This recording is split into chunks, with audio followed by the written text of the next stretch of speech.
Hello friends, welcome back to my YouTube channel Learno Notes. In this video we will continue a chapter that is carbon and its compounds. And our next topic is functional groups. Functional groups क्या होते हैं? Functional groups may be defined as an atom or group of atoms which make a carbon compound reactive. यानी कि functional groups single atom भी हो सकते हैं और group of atom भी हो सकते हैं जो क्या करते हैं, एक कार्बन कंपाउंड को रिएक्टिव बनाते हैं एंड डिसाइड्स इट्स प्रॉपर्टीज, और कार्बन कंपाउंड की प्रॉपर्टीज को डिसाइड करते हैं regardless of the length and nature of the carbon chain.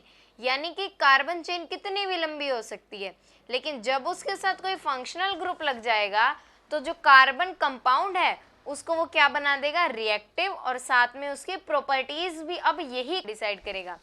जैसे देखो, कोई भी कार्बन चेन है इस तरीके से, कितनी भी लंबी हो सकती है कार्बन चेन, ठीक है। इसके साथ हाइड्रोजन एटम जुड़े हुए होते हैं इस तरीके से। हमने पढ़ा था कि कार्बन और हाइड्रोजन से जो कंपाउंड बनते हैं उन्हें हम क्या बोलते हैं, हाइड्रोकार्बन्स। तो ये एक हाइड्रोकार्बन का एग्जाम्पल है। अब देखो, इन्होंने क्या कहा कि फंक्शनल ग्रुप जैसे ही कार्बन चेन के साथ जुड़ेगा वो उसकी प्रॉपर्टीज डिसाइड करेगा। कैसे जुड़ता है, वो किसी ना किसी हाइड्रोजन के प्लेस पे जुड़ता है।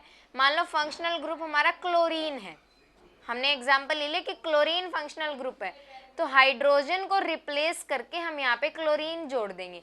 कैसे, मान लो ये हमारी ये कार्बन चेन थी, इसके साथ अब हमने क्या जोड़ दिया, इधर क्लोरीन जोड़ दिया, हाइड्रोजन की जगह क्या जोड़ दिया हमने, क्लोरीन, और इधर सेम वही हाइड्रोजन, ठीक है। यानी कि जब ये क्लोरीन इसके साथ जुड़ जाएगा कार्बन चेन के साथ, तो अब इस पूरी कार्बन चेन की प्रॉपर्टीज कौन डिसाइड करेगा, क्लोरीन, और साथ में क्या करेगा, ये इसको रिएक्टिव भी यही बनाएगा, इस कार्बन कंपाउंड को रिएक्टिव, और इसकी प्रॉपर्टीज को कौन डिसाइड करेगा, अब क्लोरीन डिसाइड करेगा। और क्लोरीन क्या है, एक फंक्शनल ग्रुप, फंक्शनल ग्रुप, ठीक है। तो आपको डेफिनेशन समझ में आई इसकी। अब आगे देखते हैं। In such compounds the element replacing hydrogen is referred to as a heteroatom. अब जिस एलिमेंट ने हाइड्रोजन को रिप्लेस किया, अभी जो हमने एग्जाम्पल लिया उसके अंदर क्लोरीन ने हाइड्रोजन को रिप्लेस किया था, इसीलिए जो एलिमेंट हाइड्रोजन को रिप्लेस करते हैं उसे हम क्या बोलते हैं, हेटेरोएटम बोलते हैं। ओके, अब देखते हैं कुछ फंक्शनल ग्रुप्स के एग्जाम्पल। अब देखो, सबसे पहले क्या होते हैं, हेलो एल्किन्स, हेलोजन भी बोलते हैं जिनको हम। हेलोजन में कौन आएंगे, क्लोरीन और ब्रोमीन। इन दोनों के क्या सिंबल होते हैं, अगर हमें क्लोरीन और ब्रोमीन को जोड़ना है किसी भी कार्बन कंपाउंड के साथ तो कैसे जोड़ेंगे, क्लोरीन के लिए Cl का सिंबल लगाएंगे और ब्रोमाइन के लिए Br का सिंबल यूज करेंगे। और जैसे ही ये फंक्शनल ग्रुप उसके अंदर जुड़ेंगे तो उस कार्बन कंपाउंड का नाम क्या बन जाएगा, अगर क्लोरीन जुड़ रहा है तो उसको हम बोलेंगे क्लोरो, क्लोरो के बाद आगे उसका नाम कुछ भी हो सकता है, क्लोरोप्रोपेन, क्लोरोमीथेन, कुछ भी हो सकता है। अगर ब्रोमाइन हम जोड़ रहे हैं तो हम उसके आगे क्या लिख देंगे, नेम के आगे ब्रोमो। और जो इनकी नेमिंग है वो हम जब नेक्स्ट टॉपिक करेंगे, इनके नोमेनक्लेचर ऑफ कार्बन कंपाउंड्स, तो उसमें आपको और अच्छे से क्लियर हो जाएगा। अच्छा, नेक्स्ट कौन से होते हैं फंक्शनल ग्रुप, जो ऑक्सीजन के साथ होते हैं। ऑक्सीजन के साथ कौन से होंगे, 4 टाइप्स के हैं। First, alcohol. एल्कोहल का क्या सिंबल होता है, OH, ठीक है। ये आपको सारे सिंबल्स इनके ध्यान में रखने ताकि आपको कार्बन कंपाउंड देखते ही पता लग जाए। क्यों, क्योंकि कोई भी कार्बन कंपाउंड जिसके साथ ये जुड़े हुए होंगे, ये जो भी फंक्शनल ग्रुप जुड़े हुए होंगे, तो कार्बन कंपाउंड की प्रॉपर्टीज इनके अकॉर्डिंग चलेगी। जैसे किसी कार्बन कंपाउंड के साथ एल्कोहल का सिंबल जुड़ा हुआ है OH, तो यानी कि उस कार्बन कंपाउंड की जो प्रॉपर्टीज होंगी वो एल्कोहल की तरह होंगी। तो इसलिए आपको ये सारे सिंबल्स पता होने चाहिए। एल्कोहल के लिए क्या सिंबल है, OH, और कैसे है, सिंगल बॉन्ड के साथ जोड़ना है। एल्डिहाइड, अब एल्डिहाइड के लिए क्या सिंबल है, देखो कार्बन के साथ जोड़ेंगे हम, तो एल्डिहाइड के लिए क्या सिंबल होता है, सिंगल बॉन्ड में तो H लगाना होता है और डबल बॉन्ड में ऑक्सीजन। अगर किसी भी कार्बन चेन में आप एल्डिहाइड ग्रुप को जोड़ रहे हो तो कैसे लगाओगे, सिंगल बॉन्ड तो हाइड्रोजन का और डबल बॉन्ड ऑक्सीजन का। अगर आप लगा रहे हो कीटोन तो कीटोन के लिए क्या करोगे, डबल बॉन्ड ऑक्सीजन जोड़ दोगे, कार्बन के साथ डबल बॉन्ड क्या जोड़ देंगे हम, ऑक्सीजन जोड़ देंगे। और अगर है कार्बोक्सिलिक एसिड तो क्या करेंगे, डबल बॉन्ड ऑक्सीजन और सिंगल बॉन्ड के साथ OH जोड़ेंगे। ये आपको ये भी ध्यान रखना है कि कौन सा डबल बॉन्ड के साथ और कौन सा सिंगल बॉन्ड के साथ जुड़ता है, ठीक है।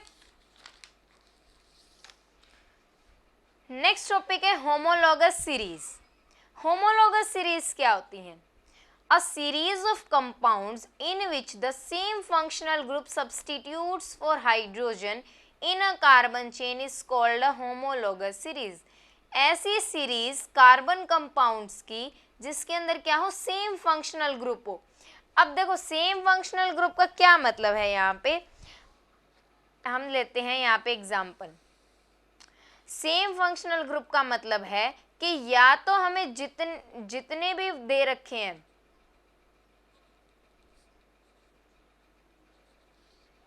हमें जितने भी यहाँ पे कार्बन कंपाउंड्स दे रखे हैं, जैसे अगर हमें दे रखा हो CH4, C2H6, C3H8, C4H10, तो ये जितने भी हमें दे रखे हैं, अब हमें क्या बताना होता है कि इनके अंदर से होमोलॉगस सीरीज के एलिमेंट्स बताओ कौन से हैं। अब होमोलॉगस सीरीज के कौन से होंगे, तो ये जितने भी दे रखे हैं इनके अंदर क्या होना चाहिए, ये सेम फंक्शनल ग्रुप। अब सेम फंक्शनल ग्रुप का क्या मतलब है, सेम फंक्शनल ग्रुप का मीनिंग है यहाँ पर कि इनके अंदर या तो ये सारे हो एल्केन, या सारे हो एल्कीन, या फिर सारे हो एल्काइन। एल्केन के बारे में हमने पढ़ा है, वो हाइड्रोकार्बन्स जिनके अंदर क्या होता है, सिंगल बॉन्ड प्रेजेंट होता है।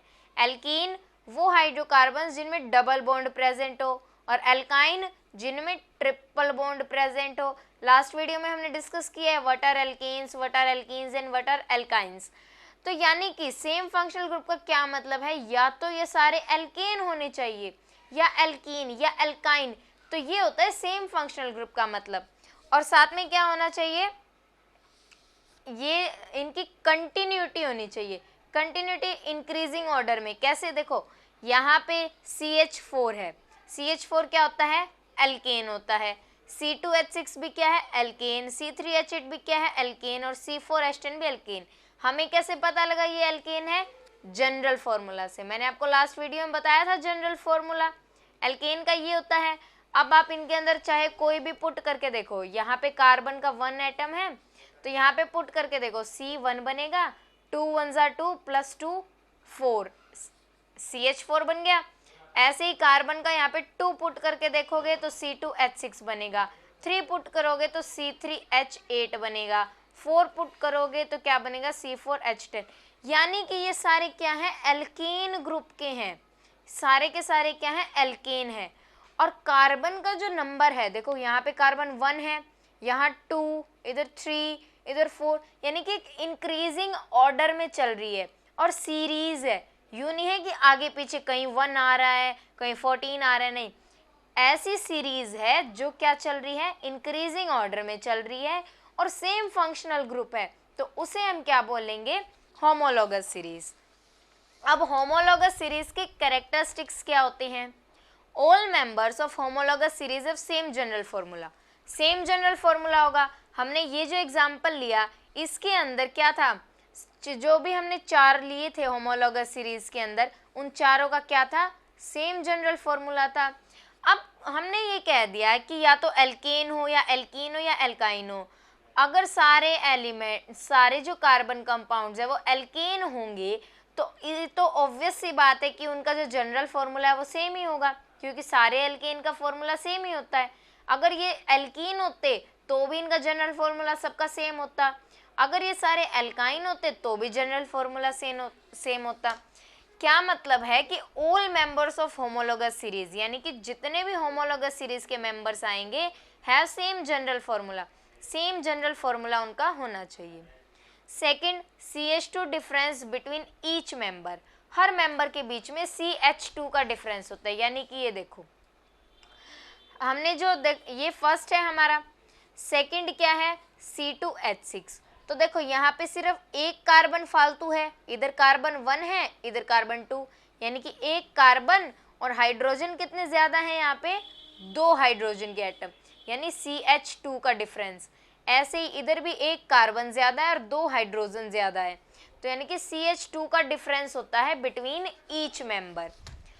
नेक्स्ट क्या है, atomic mass difference is equals to 14 म्यू। अब एटॉमिक मास डिफरेंस कैसे, कि ये जो फर्स्ट होगा सीरीज का मेंबर और जो सेकंड मेंबर होगा, दोनों के बीच में 14 म्यू का डिफरेंस होगा। वो कैसे होगा, देखो इनके बीच में CH2 का गैप होता है, तो CH2 का आप मास निकाल लीजिए। CH2 का कार्बन का क्या होता है 12 और 2 हाइड्रोजन के एटम है यानी कि 2, ये कितना बन गया 14 म्यू, यानी कि इन दो मेंबर्स के बीच में कितना डिफरेंस आया 14 म्यू का। ओके, नेक्स्ट है chemical properties of all members are same, और इनकी जो भी केमिकल प्रॉपर्टीज होंगी वो क्या होंगी, सेम होंगी। As length of carbon chain increases, melting point and boiling point also increases. जैसे जैसे कार्बन की चेन बढ़ती जाएगी वैसे वैसे क्या होता जाएगा, बॉइलिंग पॉइंट भी क्या होता, बॉइलिंग और जो मेल्टिंग पॉइंट है वो भी क्या होता जाएगा, इंक्रीज करता जाएगा। कैसे, देखो यहाँ पे कार्बन 1 है, इधर 2 हो गया, इधर 3, इधर 4, 5, 6, यानी ऐसे जो कार्बन चेन ये बढ़ती जा रही है, जैसे जैसे ये बढ़ रही है तो साथ में क्या बढ़ेगा हमारा, मेल्टिंग और बॉइलिंग पॉइंट। ओके, तो इसके आगे के जो भी टॉपिक्स हैं वो अपनी नेक्स्ट वीडियो में डिस्कस करेंगे, और साथ में जो नोमेनक्लेचर ऑफ ऑर्गेनिक कंपाउंड्स हैं वो भी अपनी नेक्स्ट वीडियो में डिस्कस करेंगे। Thank you.